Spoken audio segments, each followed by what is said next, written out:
Hello, Gunpla fans. Today it's Speedball Haro, and today I'm doing another of my Gunpla Classics. And I'm also here to support the hashtag Vintage Month and sponsored by the Crow Sama.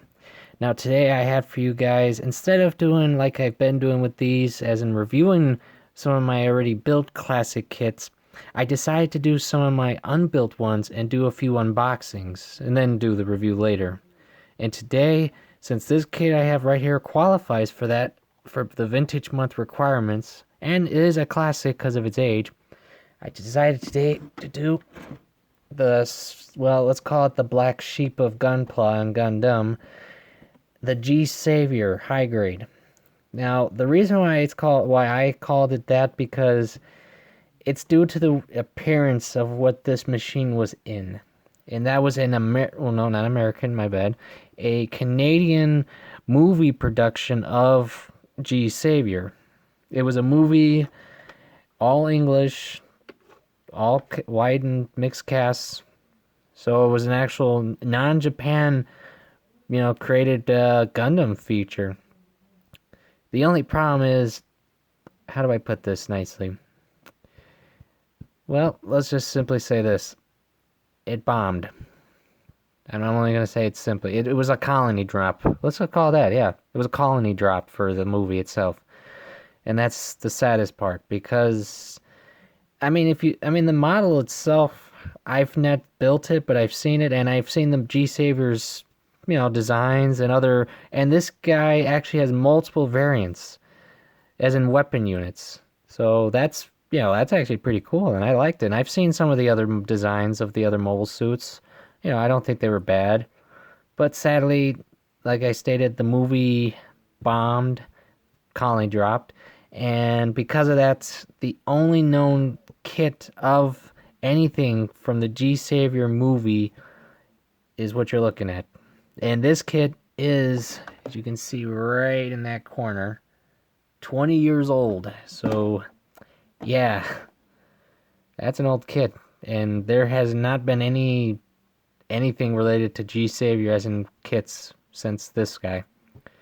Which is sort of sad, because like I said, there are other variants that they could have done. So, but enough talk of that. Let's take a look. Put the box art aside. You just don't want to stay, do you? But let's put away. There you go. Okay, let's take a look. Now this, as I stated, is a 20-year-old kit, and because of that, that means, surprising enough, he's going to have, of course, he'll have the flaws of any 20-year-old Gunpla, but then again, from what I'm looking at him, he has some decency to it. I mean, look at that, he's got a clear piece for a shield. Now, he does have the old-fashioned toothpick beam sword, which everyone should know by now what that means. But, part-wise and such, he doesn't look terrible. Let's see, these are panels for, I believe, his back setup. Let's move that. Let's see. Simple. White. There's his feet bottom, so that's decent for being the age of this kit. Now, as you can see, he does use the simple fashion polycaps. Like anyone you'd find in any high-grade kit of that time, and even later on. Nothing terrible, about the same. And of course, this being the space type variant, as stated on the box, right there. Space mode, my bad. These are the vernier system for that setup. Now, I believe, if I'm not mistaken, this unit had a special feature for the frame of it, for its body, because I believe, let's see. There's his manual, and of course a full look at his space mode. Runners. Let's see, are there any extra parts in this guy? No. Oh. Well, they don't always come with extras. Here we go. Here's more about the movie and the mobile suits itself. Here, let me move some things back for a second so you can all take a quick look at this. Let's move this out of the way for a second. This way you can all take a look. Now, as you can see, it does show more detailing on the space unit version of G-saviour itself. And of course, if you turn over here, these are actual pics from the movie itself, because it was, I believe it was an all CG setup for the mobile suits and such. And as you can see, you even have some of the characters that were in the movie. You have a Cynthia Graves and a Mark Curran. Yeah, that's definitely a surprise to see well, just names you don't see in a Gundam setup that I have seen in a long time.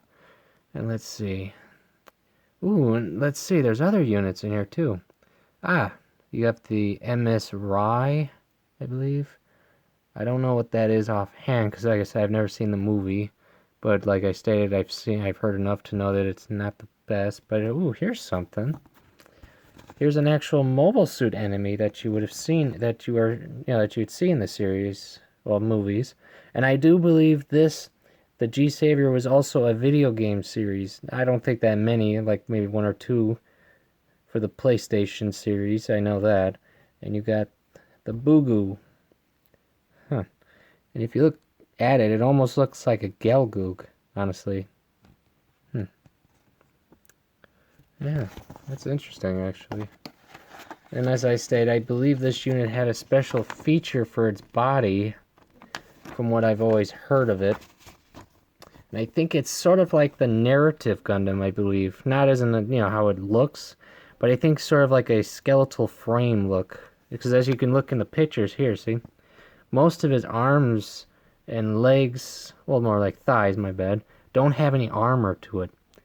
So if I'm correct, and I'm pretty sure in this case it's also from what I've known and heard of, this unit was probably this mold, to be precise, was originally intended to be re-released with other variants of it, with, armor variants. Or weapon variants that you could buy for it, But as stated, it just never went through, sadly. That is honestly a shame, because, I feel bad for the G-saviour in a sense, because it's not the best. I know it's not like no Moon Gundam or like anything like that. But, it just feels like this could have, if they had done things the right way, maybe this could, maybe the G-saviour could have been a bit better. They had a better chance, let's put it that way. Because the only other time I've ever seen this guy in anything was in Build Fighters, and that's when he got cut in half. Just, he was there as gun fodder, sadly. That or it was Bandai's way of, trying to hit a blow to this black sheep of Gunpla and Gundam, in a sense. That's my best guess there. But, like I said, this is for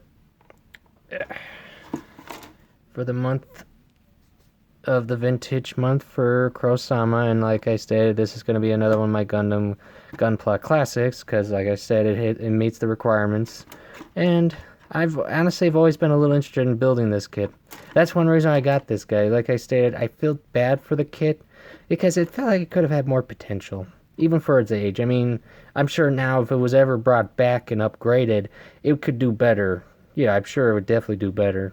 But that's, it's up to Bandai if they ever just get a hair up their butt and say, hey, why don't we bring this guy back? Or if you see Netflix decide to make a new series with it, right?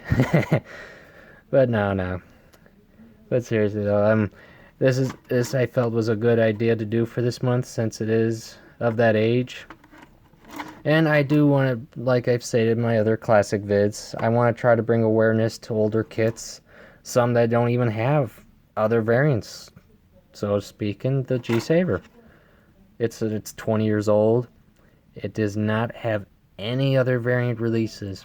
I believe probably only other variants I could think of would be little figures and such like that. Model-wise, no. This is literally the only one.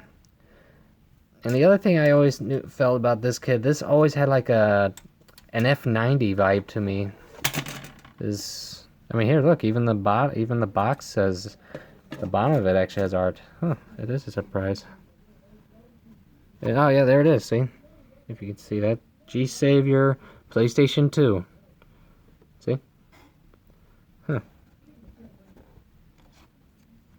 And this is the sticker sheet he comes with. pretty simple for an older kit, because normally for kits like this age, usually had a decent size, but this only needs 2. I mean, of course, I'm sure there's going to be more needed for paint-wise, but, you know, this is actually not terrible. I've seen worse kit, you know, bigger, more advanced kits where still require a lot more stickers. So, that's not bad, I'd say. So, yeah. So, like I said, I'm going to build this guy up, get him painted up, detailed as best I can. And I'm going to review them for you guys, because like I stated, I want to bring awareness to older kits. I want to show that even an old kit like this, even with a bad reputation, deserves a chance to see the limelight once again, even if it's a small one. So, I thank you all for coming. I thank all for watching. I hope you're all doing safe in this time we're in. Hope you're all staying clean, not doing anything that gets you sick or your family. And I hope you're enjoying your hobby as much as I do. So this is Speedball Haro saying, have a nice day.